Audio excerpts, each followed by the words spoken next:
Hello guys, this is a key review of an Operation Floodgate dungeon on level 13 from the point of view of a Preservation Evoker. It's probably one of the hardest healing keys in this season. You might argue that it could be Priory of the Sacred Flame because of the paladins in the middle, which do a lot of damage and certainly require a lot of HPS. But I personally find this one to be harder because there's so much rot damage going on and you can't... actually you can plan for it as well as you can for the paladin damage, but I'm not as proficient in it, I would say, as I'm dealing with the paladins. Also made a video about dealing with the paladins as a Preservation Evoker, you can find it on my channel. So the first pull in the dungeon is one where all damage is avoidable. So these mobs cast Surveying Beam on a player, it can be interrupted, but does a lot of damage if it's not. The big robots cast Shredation. If you move while the Shredation cast is going out, you won't take any damage. Can be, of course, a little bit more challenging for the melee players. But you can see I'm moving while the blades are coming out of the ground and I don't take any damage. But what you will find quite frequently if you are playing with a non-premade group is that the first pull has a lot of damage going on because people don't avoid this damage properly. And this is also what is the case here. This is not a pre-made group, it's just a bunch of people from the dungeon tool. We play together, but we don't know each other, and we're not in comms either. Now the second pull of the dungeon is often this one. It's a very easy pull, so you don't really have to do much. The casts can be interrupted, especially the Surveying Beam cast needs to be interrupted. And other than that, it's a really straightforward pull, where you don't have much to heal except for the occasional spot damage heal and the tank healing. So you can just focus on dealing damage to this pack. Some people play a different route. It's rarer in packs, but I've seen it a couple of times now where they go over the hills at the side. But either way, these pulls aren't super challenging. Now the next pull is more challenging, because it has these guys who cast Nail Gun. You see them standing there on top of the architects, they are called, standing on top of the scaffolding.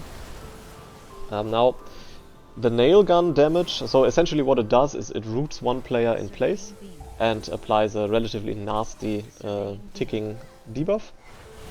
As an Evoker you have two ways of dealing with it, one of which I'm doing here and one of which I've just learned about and am not doing yet. The first one is just dispelling the root and the debuff with Cauterizing Flame. And the second one is using Rescue.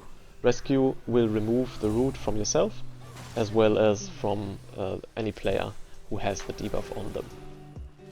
But unfortunately I did not know that yet, so yeah, I will be doing that in the future, but I'm not doing it here.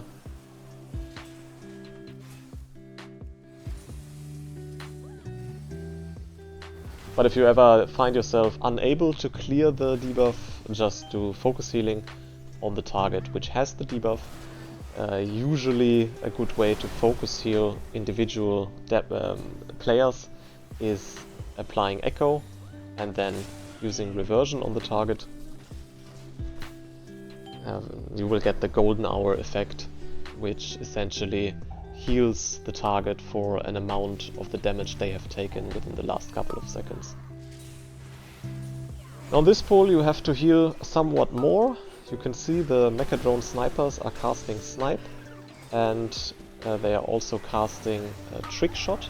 Trick Shot is a damaging effect that damages multiple players at once, and Snipe just damages one player. You can see both snipes going out on me.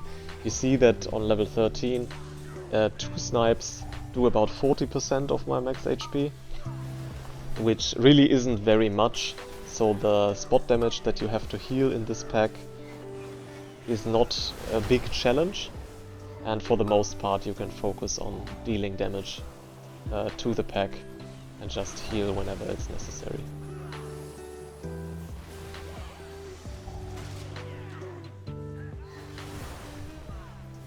I find that having Dream Breath on the targets, on all of my teammates, takes care of quite a bit of the damage quite nicely.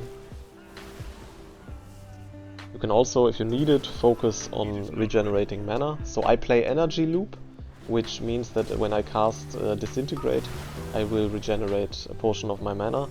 So that's usually what I'm focusing on in pulls where the healing requirement is not so high.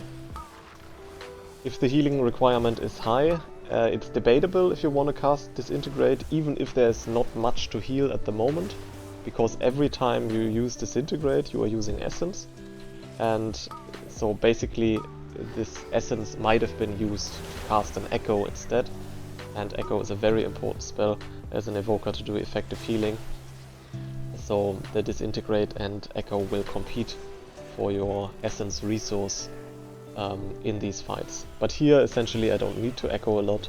I can cast Temporal Anomaly every then and again to apply reversions to all of my targets.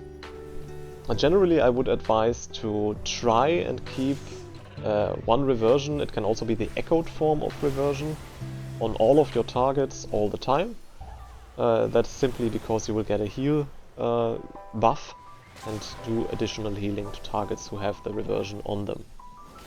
So that's what I use sort of as a maintenance tool in the middle of pulls. I cast Temporal Anomaly and just reapply, use it to reapply reversion to all of the targets. Now this pull is also a very easy pull. All you have to take care of is melee players taking a lot of damage from the wind-up if they fail to interrupt it or fail to move out of it.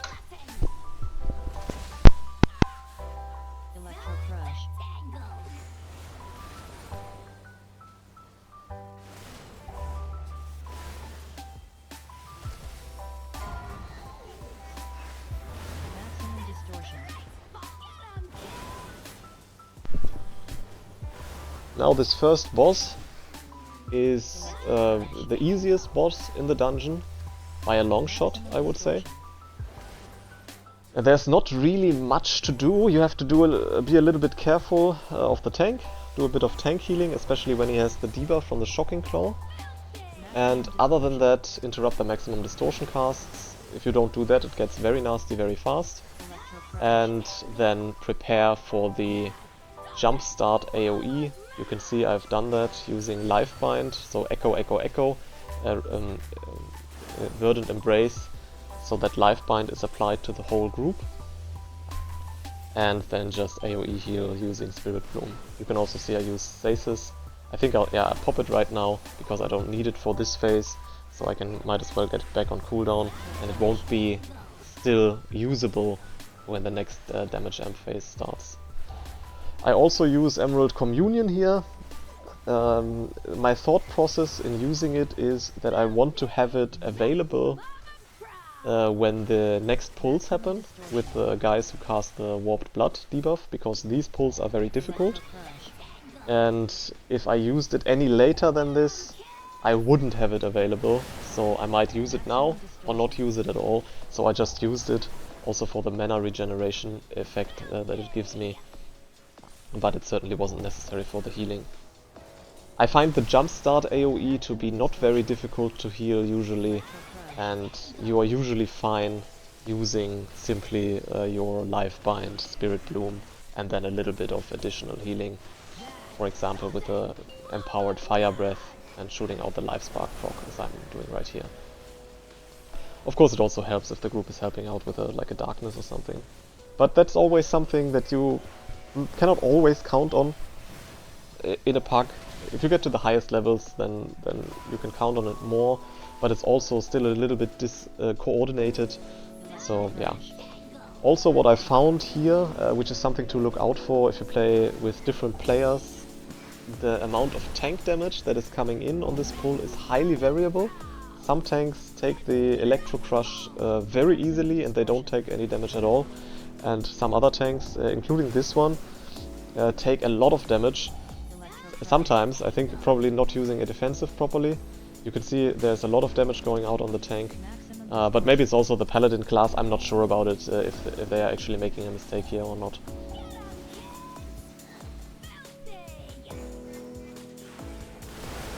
And again, the next AoE is coming up.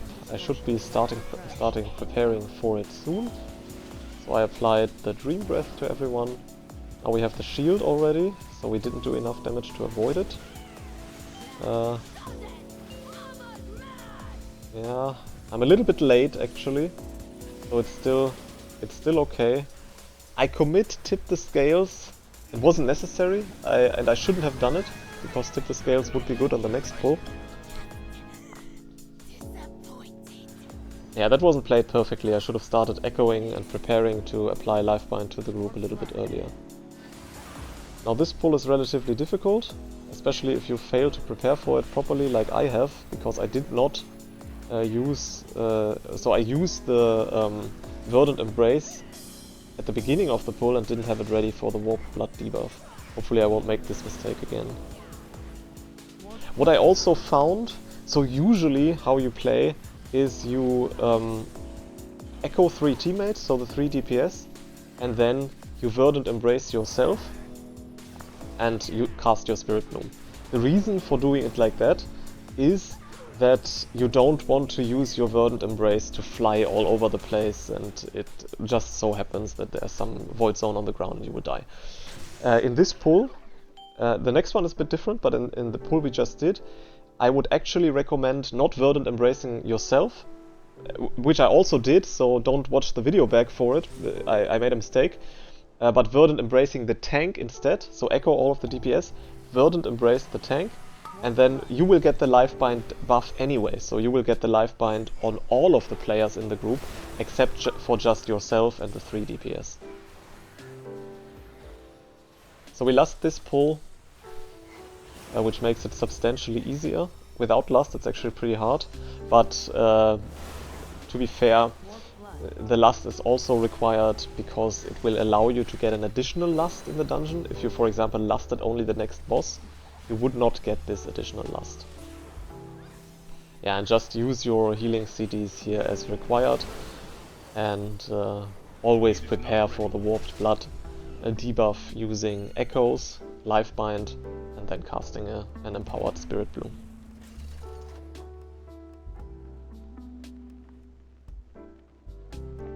So we're doing reasonably well for time, no one has died yet, which is good. We're pulling relatively safe, so no crazy shenanigans going on.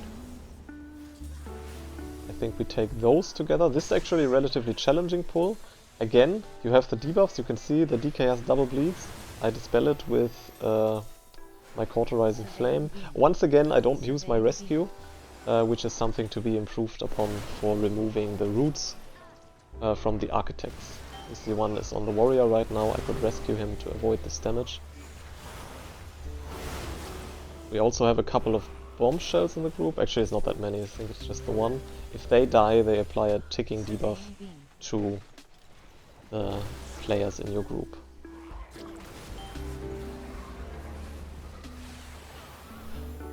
So what I find with this dungeon is that I'm not properly geared for it. I am considering moving to a mastery focused gear. So at this point I'm just max haste and crit, essentially for dealing damage. For the most part, I find that your healing kit is sufficient to heal all the damage, and if you have a lot of mastery, it will essentially just go into overhealing. Because, for example, in Priory of the Sacred Flames, you have the paladins, they cast their Sacred Toll, you cast the Spirit Bloom into Lifebind, and the group is topped. It doesn't make any difference if I have a lot of mastery. And then for the next Sacred Toll you have to do some other solution which tops the group. Of course mastery would help a little bit, but I don't think it's strictly required. In this dungeon, however, especially in the last part of the dungeon, which we'll get to soon, there is so much rot damage going on, which just damages the group all the time, that I think mastery would be really useful, just keeping the group at a high level of HP for the entire duration. So what I want to do next time I play this dungeon, which will be a 14 then, is using House of Cards. I have the trinket on 658, which will certainly help with a lot of the rot damage in the end. Right now I'm using the Signet of the Priory instead, which will usually buff me haste, which is also not bad for healing, but a lot of mastery would be good. So currently I only have about 4000 mastery. I think it's my lowest stat. And here again this pull is really straightforward, but be mindful of a lot of damage going out on your group if you're not playing in an organized group, because people will get hit usually, and it's on you to yeah, make the best of it. Now we have this boss. It's deceptively challenging. So one thing to care for is the quick shot. It just targets a player and does damage to this player. At this key level it doesn't do more than 50% of their health.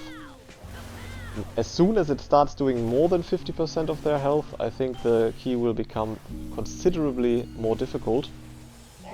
But at this point it's not that difficult to heal it off. Then you have to kill the bombs with the charge. You can see me doing that right here. And then also with the kinetic explosive gel, which is going out now. It's on me. We don't have any bombs left. You need to dispel it. I dispel it immediately because I don't need to blow up a bomb. Also what we saw a second ago was the Demon Hunter not pre-moving toward the bomb as soon as he got the gel. And the ticking damage of the gel is extremely nasty, so it needs to be dispelled almost immediately, otherwise the person might die, because there's also a lot of damage going out as soon as it is dispelled. A good way of dealing with it is either using time dilation on the target which has the debuff, so they will only take half the damage and you can focus on healing it afterwards. Or you can also rescue a player onto the bomb, which you want to dispel, and then immediately dispel. The advantage of this is that you have the control over how fast the person gets there, and if you are quick, they won't take a tick. And additionally, the person will have a shield, so that's an additional layer of protection. You see the Demon Hunter is slow again, moving toward the bomb. I dispel him a little bit early, so he wanted to clear the 2. I made it so he cleared only the 1, and actually it would still be fine, no? Oh no, we don't have the... So yeah, we have the problem right now that one of the bombs wasn't cleared, so this mistake cost us. I commit rewind here to top myself quickly before the bomb blows up. I used Zephyr, we also used an anti-magic zone, and we are fine even though one of the bombs did go off. But yeah, this was a problem. Warrior does it better, he moves toward the bombs immediately. Now I have it trying to get to the bomb for the charge location. And here we can see, because the bombs were so nicely stacked, we have already cleared all of them before even the last charge was going out. And now only Bront is left. He will have an amplifying tank hit when his teammate is dead, but I find that you can heal it for quite a while if the tank is also using defensives properly, especially with the golden hour damage effect. You are quite potent at healing this for like 30 seconds or something.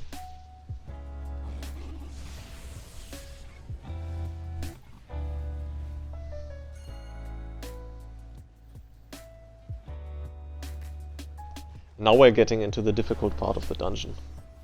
So until now it was certainly challenging at points, but from here on out you don't really get any breaks anymore as a healer.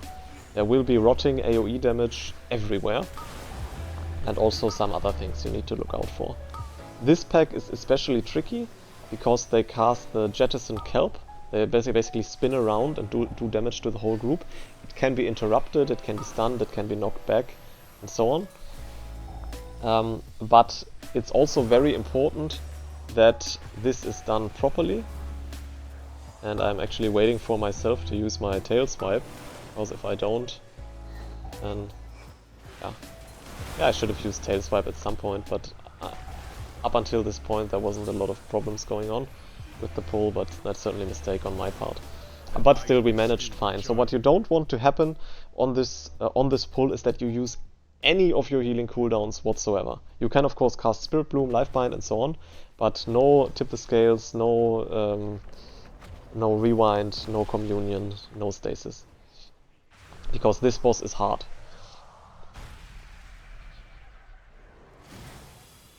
So I'm actually thinking about this boss a lot at the moment to improve the way of dealing with it.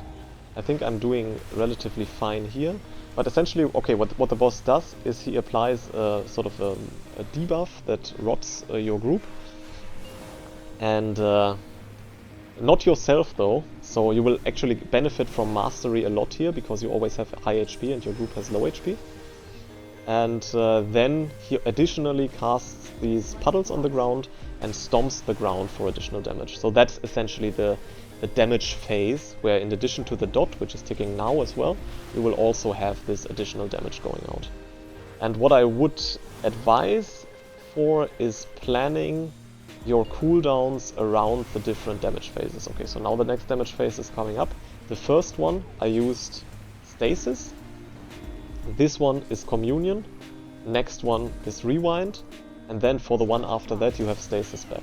So when the damage phase starts, you want to Lifebind the whole group, or at least all of the DPS players, with yourself, then cast Spirit Bloom, and then use one additional cooldown. So in the first phase it's Stasis, second was Communion, this one would be Rewind. I actually make a bit of a mistake here, so I should press Rewind now. It would heal all of us up immediately, but I think, okay, maybe I don't need it, I want to save it, and I think I end up using it in this phase anyway.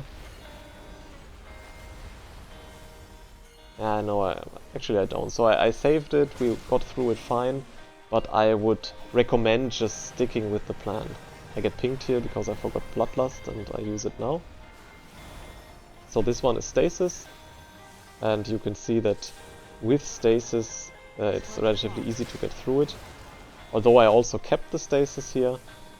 So yeah, on level 13 you can get through it like this as well, but usually I would use the Stasis in the phase itself. Now I have it at the beginning of this phase, which is also reasonably good. Oh yeah, essentially it's not, on this level it's not super challenging yet, so you can get away with sort of doing whatever, as long as you have the basics down. Sorry, ich war gerade den Sludge Claw Boy heilen, 13er Dings.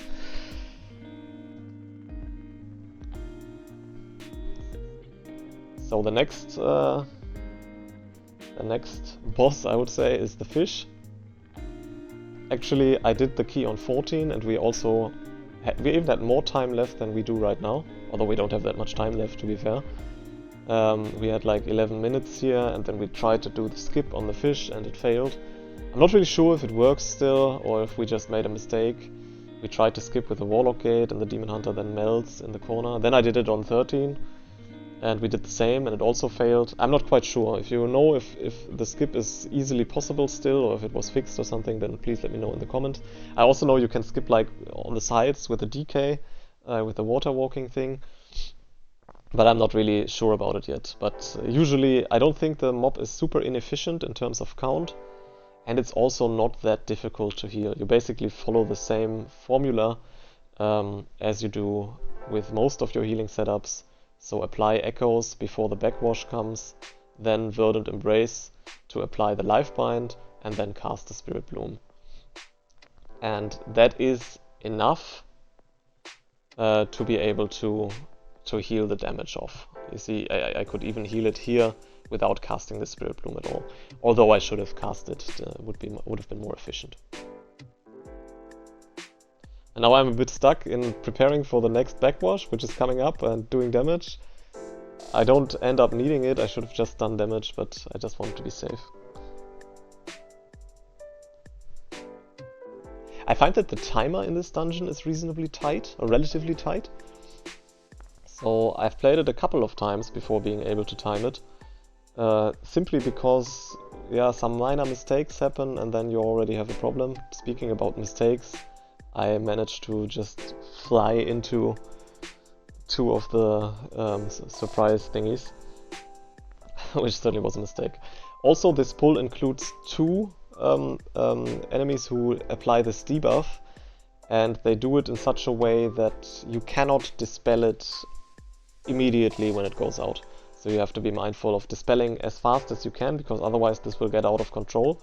But also note that you will have to deal with it for a couple of seconds if you have two of those enemies.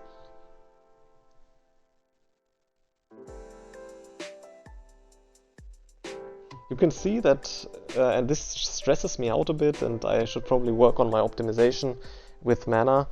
Use temporal anomaly less. Stresses me out a bit that I am low on mana again, and there's essentially no breaks here. It's pulsing AoE damage here, it's double pulsing AoE damage on the next pack, and then the end boss also does an absolute boatload of damage.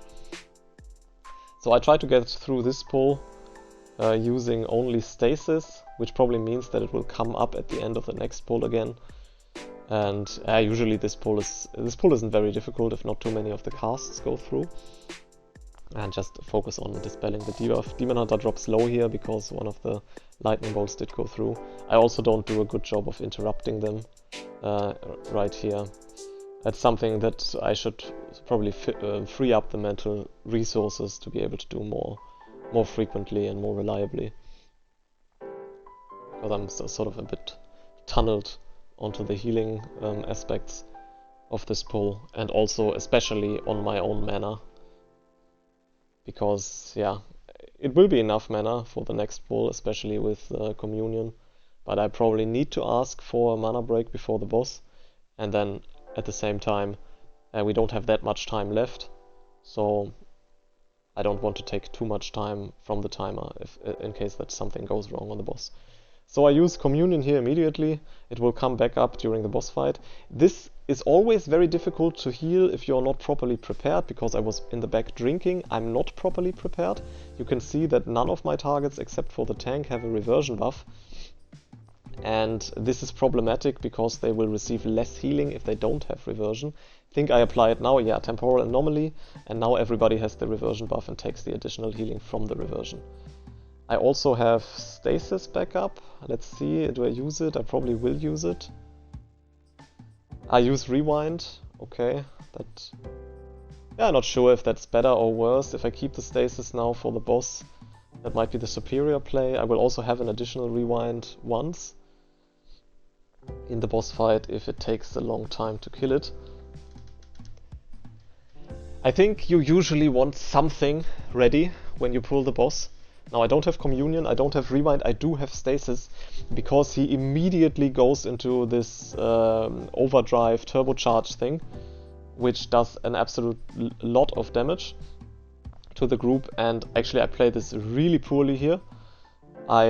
First of all, I don't echo my group, I don't livebind, and then I cast the Dream Breath on level 1 first as an empowered spell, which consumes my stacks of temporal compression, and then I cast a charged up Spirit Bloom, which takes so much longer because I don't have the temporal compression stacks anymore.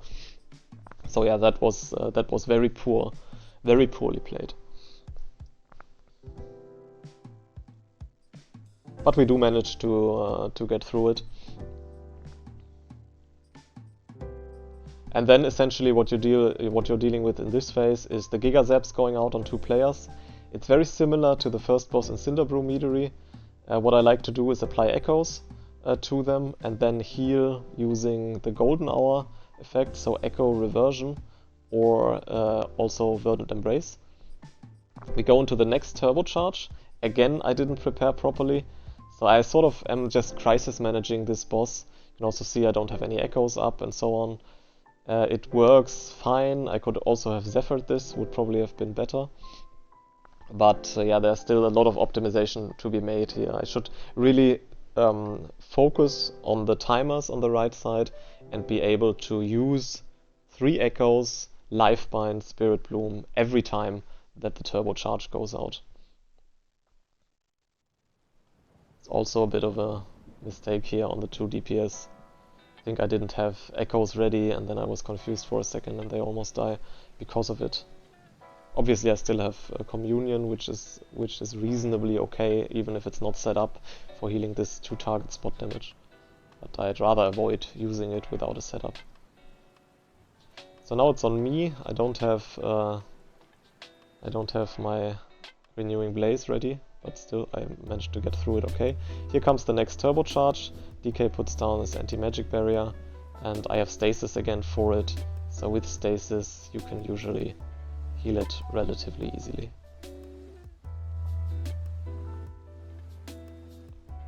It's also good to just empower your fire breath from time to time to get the life spark instant multiple living flame casts. And I keep them, so I don't shoot them at the boss usually. You see the warrior get stunned. I do mostly I do the echo reversion thing for him, because if he gets stunned in the puddle there's an absolute lot of damage going out, and the echo reversion makes sure that the golden hour healing is quite large. Now the tank gets knocked off by the punch. There's a bit of a crazy, scary moment here. Luckily, there's no melee hits going out, except for one, I think, and the boss jumps to cast his turbocharge. Now again, it's not properly set up. I excuse myself a little bit, and again I make the mistake casting Dream Breath before casting Spirit Bloom. Now Spirit Bloom isn't empowered because it's not temporal compression and I have to move because of the void zones on the ground. So yeah, this sequencing problem is very apparent here. You always want to cast your Dream Breath first, because you still have the 4 stacks of temporal compression, and only then you will cast the Dream Breath. So first Spirit Bloom, then Dream Breath.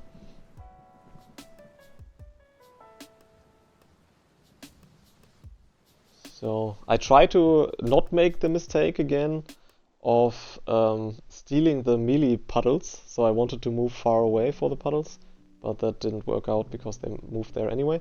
Now the tank is stuck in the puddle, he's stunned.